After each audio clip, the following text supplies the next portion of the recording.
It's Ira. Vlog time. September 11th, I think.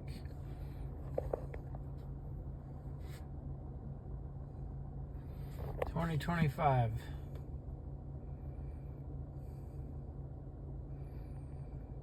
I just realized the significance of the date.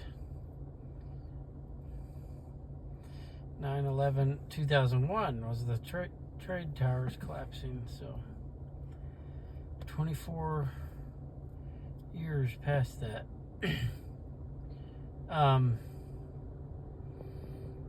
But that's not what this is about, I guess. So God bless the souls of those in that died that day. Sorry, my wife pulled up and just give me a look.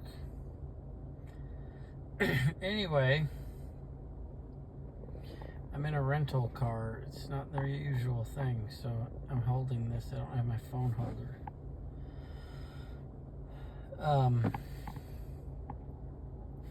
Why? There's lights. There's lights everywhere. Arg. I guess that makes us safe.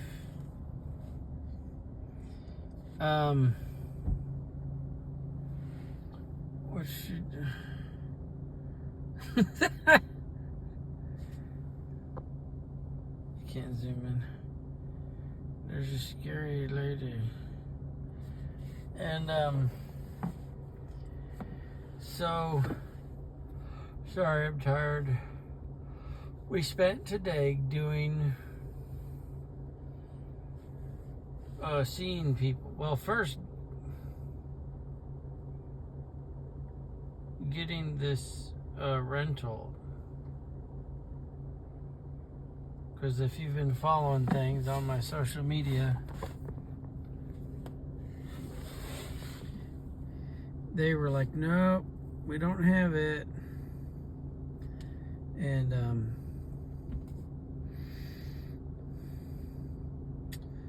they're like, we'll call you, and they didn't call, and I called, and it's like, brrring, brrring, hello. No answer, hold 5 minutes, call back half hour later. Purring, no answer. So, called this morning, purring, no answer. So I was like, let's just go in.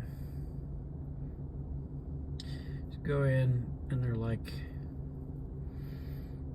it's like a totally different crew, and I explained what happened. They're like, oh, well, we didn't have cars. I'm sorry. But it's like, why aren't you answering the phone? There's like 5 employees sitting there at desks and no customers. I'm like, why didn't you answer the phone? And plus, the lady on staff or whatever the day before knew she was supposed to call me back. And, didn't pass on the message, or I don't know what on earth she was what she was doing. Didn't relay to anybody, hey, we still got to call this guy back, or it's 24 hours after my scheduled pickup at this point, at that point. So the young man, well, young to me, running the place was like, well, all I can do is to say, I'm sorry, and we just didn't have the cars, and my eyes look crooked to me anymore in these videos. I think this eyelid droops lower. I think that's been the case since my early 20s. I don't know if I had a stroke or something. But it looks crooked. Looks like my eyes are tracking or something. But like, well, I guess we'll give you this one, even though it's an upgrade. And I'm like, nice try. Upgrades are actually pretty common because you guys so frequently don't have what you say you had. And so you give the people what you do have, which is often an upgrade. So that's not really anything special. And I'm like, they said they'd prorate the total, you know, if I had to pick up late, which I knew I was going to have to when they told me they didn't have a car yesterday. And they're like, well, we can't do that. And I'm like, okay. Like, you got to talk to Priceline. And I'm like, well, okay, that's plausible, I guess. You know, I'm thinking, it's like, I made the reservation through Priceline, and the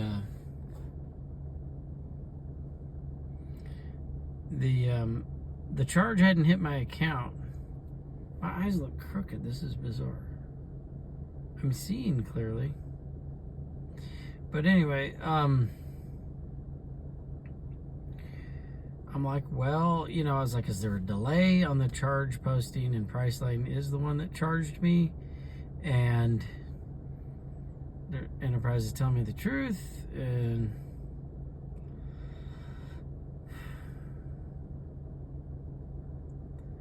they're like, yeah, you'll have to call Priceline. So anyway, they ring me up, which, you know, again, it's like, is that really them charging me, or just the transaction kind of going on their books or something? I don't know exactly how it's working in the background with the money. And so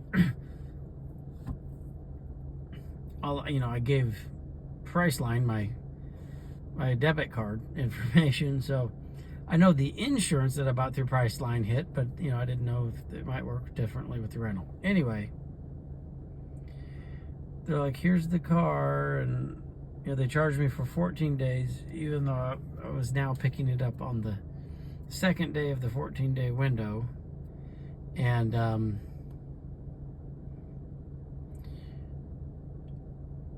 they're like, make sure you bring it back with a full tank of gas like it has now. I'm like, how about I rob you of a tank of gas since you're robbing me for a day? But they're again claiming it's Priceline. Anyway, afterwards I called Priceline, and they're like, okay, well, we don't have any money to refund you because we didn't take your money. It's Enterprise. And I did check my bank account, and it's like, yeah, it does look like it was Enterprise. So the lady didn't know, or just blowing smoke, so she didn't have to do more work and deal with the headache. So like, you gotta talk to Enterprise. I'm like, oh boy. Boy, that eye is really droopy on the left. This is awful. And so it's like, am I crooked? Am I smart? It's like I have that stroke thing. Anyway, so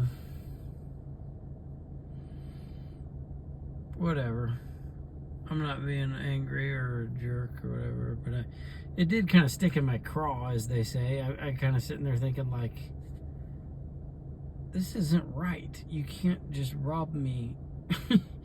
And it's not even about me. It's like, you can't just rob people. Businesses shouldn't get away with robbing people. Sorry, I know we're giving it, it's our fault you're only getting it for 13 days, but we've got to charge you for 14. Sorry. It's like, what business does that? And I think a large part of the problem with it is because technology.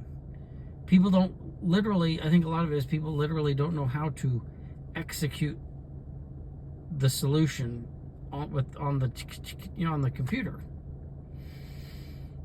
And instead of being resourceful and saying, look, you know what, this is bullcrap, I'm going to do everything I can to figure it out, and I'm going to try my best to resolve this, and if I can't, I'll get you to someone who can. You know, I worked customer service my whole life with technology, software, all the horrible, crappy software that these developers put out. Yes, I said it. It's horrible programming out there. And so It's lazy programming. Most of these guys that I know are lazy. IT people are lazy. Intelligence and laziness go hand in hand because you know the shortest cut route to everything, and you're able to figure out what exactly you can get away with, what you can't. So it lends itself. Smart people are usually pretty lazy, not conscientious, in my experience. But anyway, and I'm not very smart. I don't have a high natural IQ. I'm probably, I don't know, 90, 100 maybe if I'm lucky. So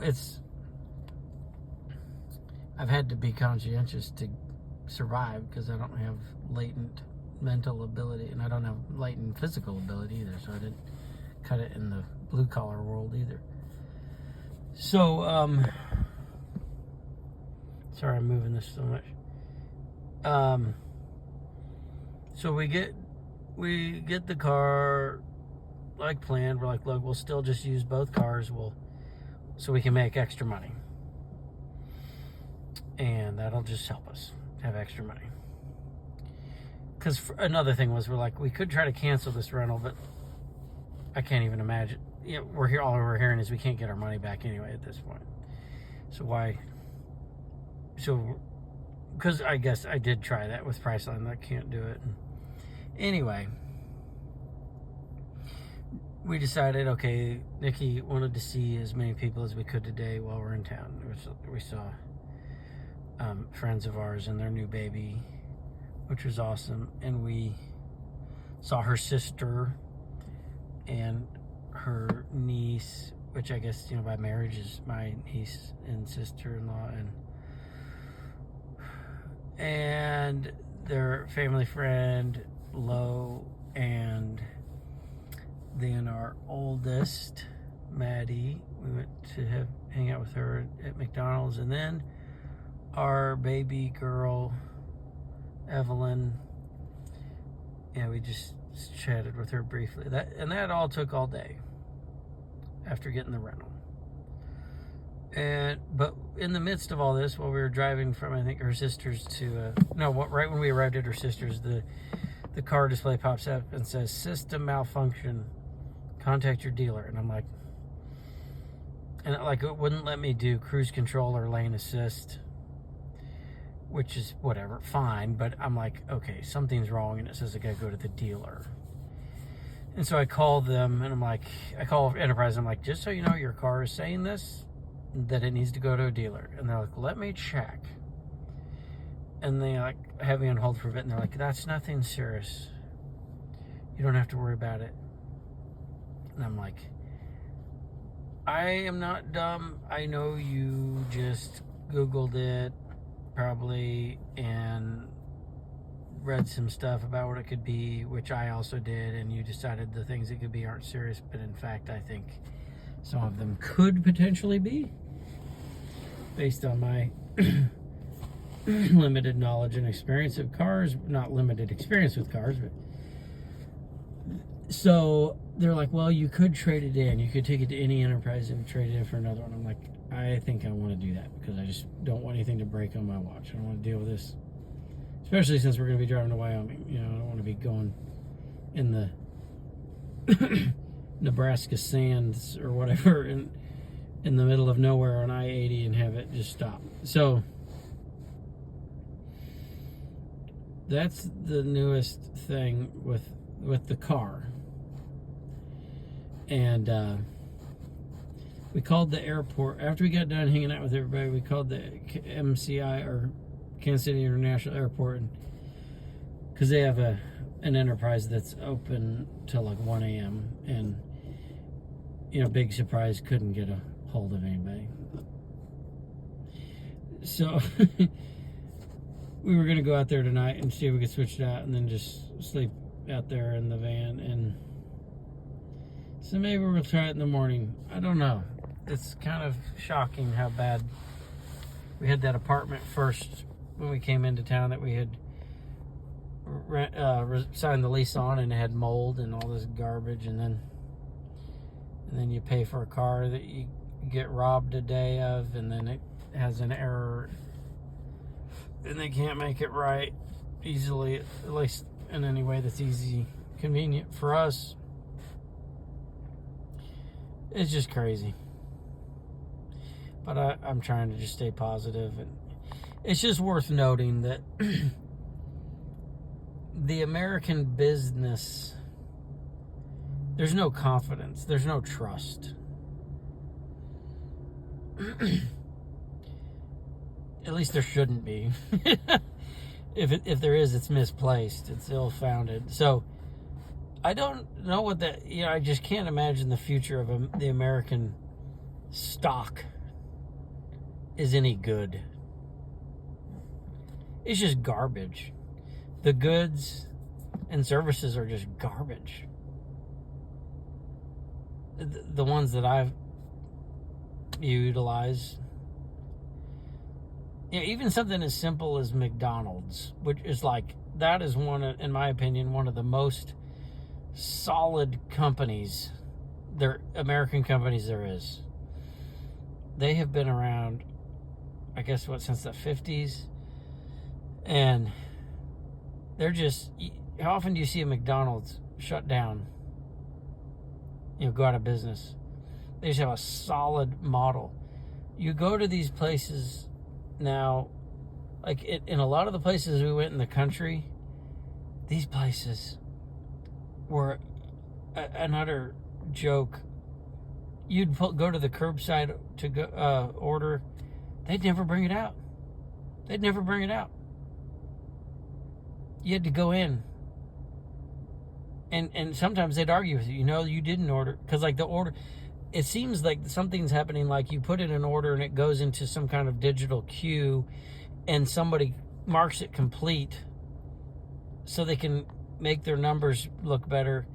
And then they're sincerely saying, okay, I'm going to take care of that right now, and they mark it complete, and then they get distracted or something, then no one knows it's there or what it was. We've had that, like the order's gone. This happened a lot in Wilmington, North Carolina, at all their McDonald's.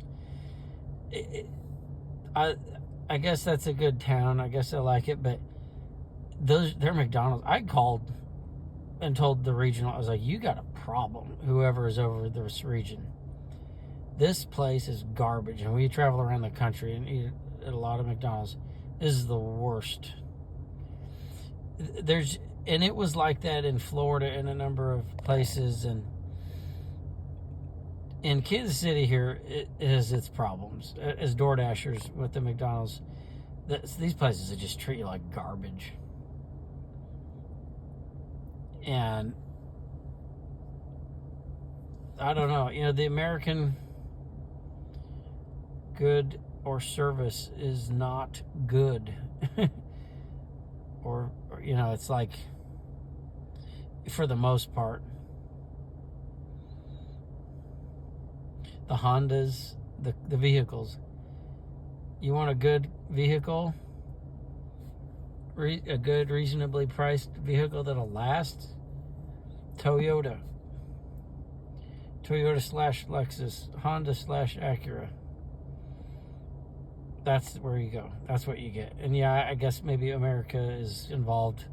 I guess we're manufacturing some of those, but they're Japanese companies. They have a totally different standard to excellence.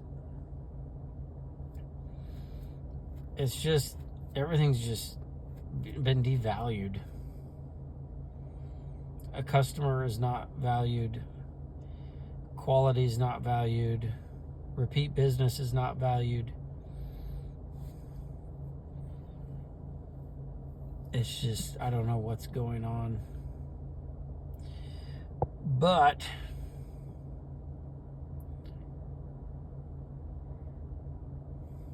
I'm going off script. I'm speaking extemporaneously anyway. So sorry for the rant, a little lack of structure, but we did get to see everybody. Oh, and we toured the apartment today. I think I forgot to say that. We did a lot today.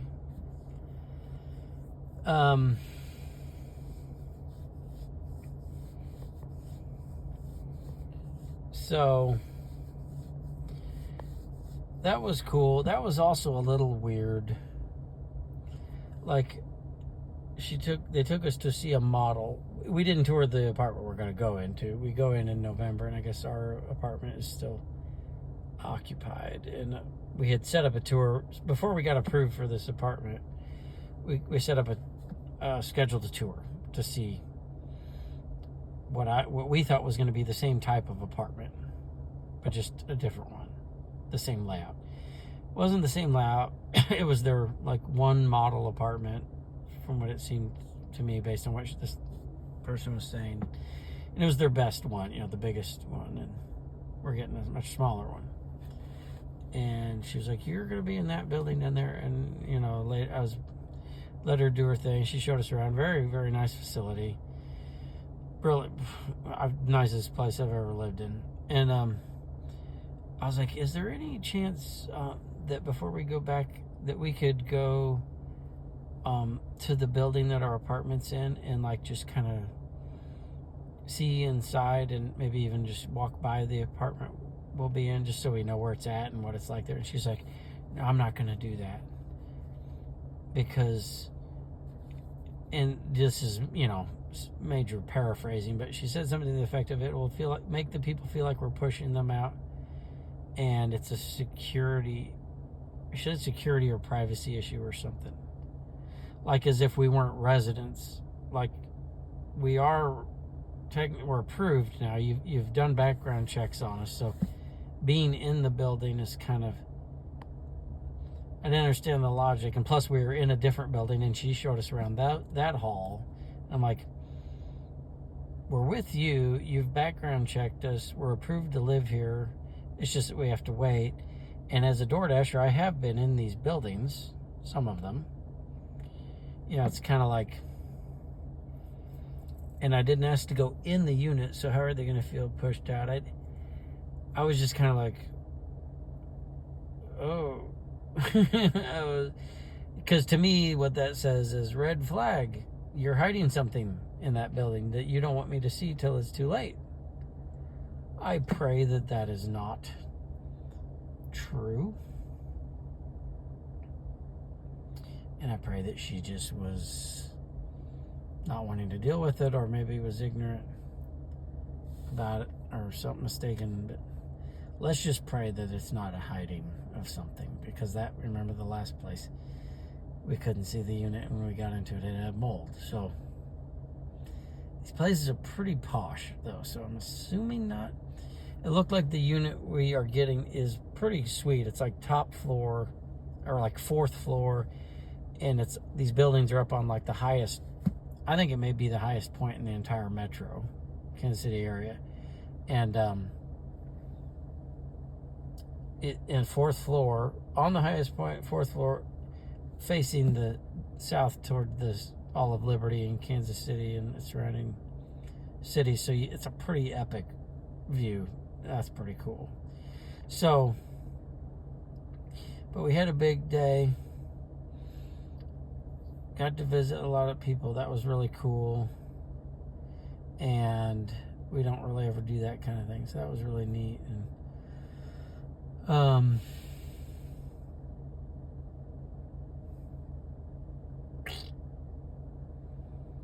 what else? I just had some interesting talks. We're talking with that friend of ours that had a new baby, and the dad and I were talking about, what it's like to be a dad, and the stressors of being a dad of a baby, and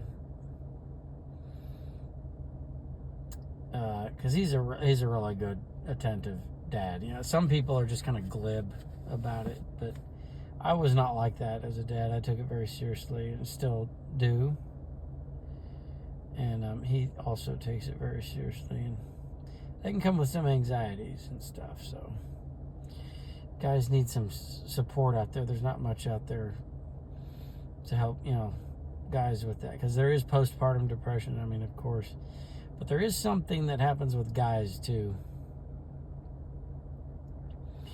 At least some guys, and It's a life-changing thing, and it should be, but it's intense. It's heavy dealing with this fragile little human life. But their baby is healthy, happy, strong. They're very good people, very health conscious people, and very highly intelligent. They've done everything they can do to give that baby every advantage, and everything's going well. But had some good talks there, and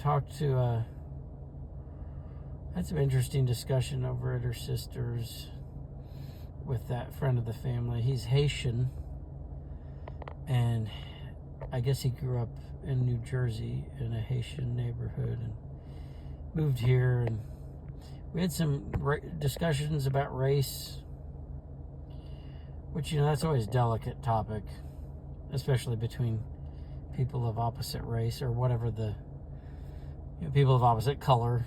I don't know that I like the word race, because it's like it's the human race. But very interesting stuff.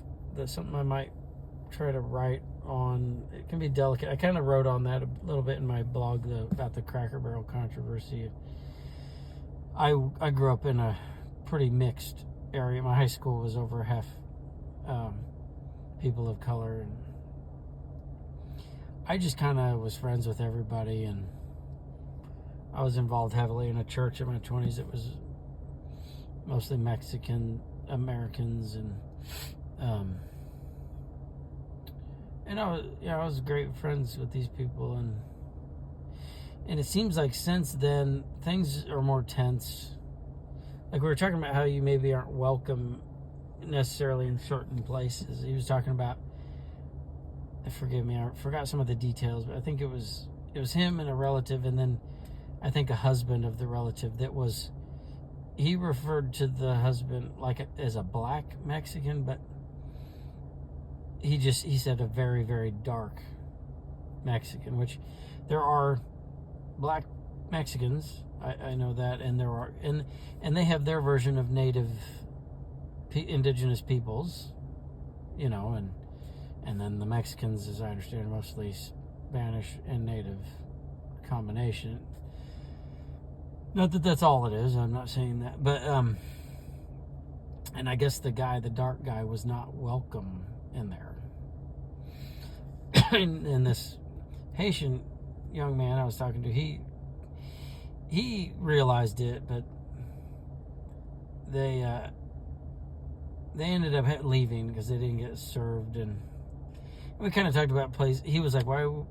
It's like the guy didn't know, just let him be blissfully unaware that it was because of his color, but on the other hand, he's like, well, I don't go places where I'm not wanted. Why would you want to go somewhere you're not wanted? And we kind of got on that subject, like obviously they shouldn't shun you because of your color, but it happens, so don't force yourself in this situation. And I guess I've been a little ignorant on that, because my past was so racially integrated.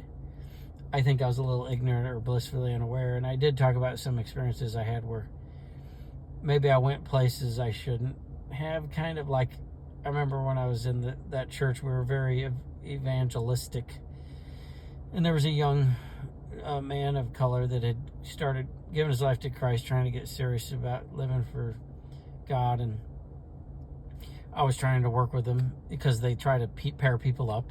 I was trying to encourage and be there for him, and I went over, and I don't remember the details, but he was at a barber shop, and I was trying to get his. I went over to just pop in and say hi, check on him, like, how's it going, brother in Christ? And I'm pretty sure that was not cool that I did that. It was a black barber shop, and I kind of just walked in across the place and talked to the guy, and I just could tell maybe I wasn't welcome there, and I think that may have hurt his social standing in that community. And I was like, crap. I felt pretty bad, and he kind of stopped coming to church after that. I was like, oh, man. So I don't know what my thoughts are on that. They're extremely undeveloped. But I don't know even what to say about it. It's sad. You know, when I was growing up, it's because people talked about being colorblind and everybody, like, there's no race other than the human race. And kind of things were more like about let's become one, let's be at peace, let's integrate. And now I think sometimes it's more about not about that, I guess. And it's kind of like different rules almost, just depending on the situation. So I guess what I'm saying, it was an interesting conversation, and it's kind of like, yeah, you want to, obviously everybody is human, but you also want to be sensitive to the specific situation. Don't force yourself in anything where you're not wanted or make a point or something. But yeah, that was interesting. Let's see what else.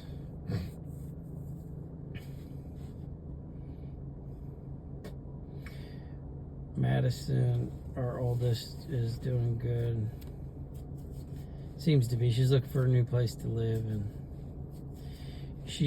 her car got totaled, I guess, but somebody's giving her a Toyota Sienna, which is a great, probably the best minivan you can get. So that's a blessing. And she's working a couple places, different places. Sounds like it's going pretty well. She's got some health challenges with some conditions she has, but she seems to be thriving in spite of it. And then the youngest, our little girl that we saw, was she had just gotten done with an online class and at night, and she's going to try to get into this a program to get certified as a mammogram technician, I guess. And I laughed because she used to hate the word nipple when she was little, and now she's going to be dealing with nipples all day if she gets this. So, but she seemed to be doing good, and her boyfriend showed up there while we were outside talking, and he works at a car wash. I did that for years. And he's also in an HVAC certificate program, I guess you call it. And that sounds pretty cool. It sounds like he's almost done with it, and then he's just start working doing it. So he's doing good. They're hard-working, level-headed kids. Or I guess they're not kids, but so that was all there was to that, I guess. And anyway, so tomorrow morning maybe we'll try to go to the airport and see if we can switch out of the car, and if we can't, maybe we'll try to just drive this one to Laramie. It hasn't shown that error in a while, but we'll see. But we want to go back to Laramie. It's hot again tonight, and that disrupts our sleep, which significantly affects our health and ability to work. So when we get back to the cool weather and come back, once we can go in a climate controlled place, and which will be an awesome place this time. I hope so. I posted, I think I already said this last night, I did a running vlog, so I posted another running vlog, and I haven't blogged yet because this is kind of a different situation. We're not just doing a daily schedule thing. We're cramming in a bunch as much as we can. We're very busy here in our days, and yeah, so now I'm gonna go to sleep. probably fall asleep listening to the Outdoor Boys YouTube channel. If you haven't seen it, it's so cool. I think I've talked about it on here. The guy just is like the ultimate outdoors guy, and he's so cool. He's so like humble and very competent, knowledgeable, humble, and adventurous guy. He'll dig. The playlist I'm on now is like the winter camping. Like he's in Alaska, and he'll dig like down in the snow like 9 feet to dig a tunnel to sleep in, and like he knows about it. Like I thought it would just collapse on you. He's like, yeah, it can, but you have to have the right kind of snow, and you have to check that you have the right kind. The guy just works his ass off. He just works, especially in these winter, because it's hard. Everything is work. You know, having to keep a fire, cut the wood, stoke the fire, you know, making the food, building the shelter. It is no joke, but it's so cool to watch. He was part of the inspiration, or he was the main inspiration for me, I guess, part of it for me building that trail. And why, I mean, I was always thinking about, like, I wish there was a trail. I wish there was trails. And I saw him doing all this stuff. I was like, you know, he just gets out there and works. Maybe I could do that and just make a trail. And that's kind of what inspired that. So, anywho, I'm rambling. And I have a droopy left eye. And I have for decades, but I just don't look at myself, so it's weird. Do I walk around looking strokey? I'll ask my wife, but she's too nice to tell the truth, so I think the truth is right in front of me. I do walk around droopy, but I guess I'm still cool. Because I just keep going.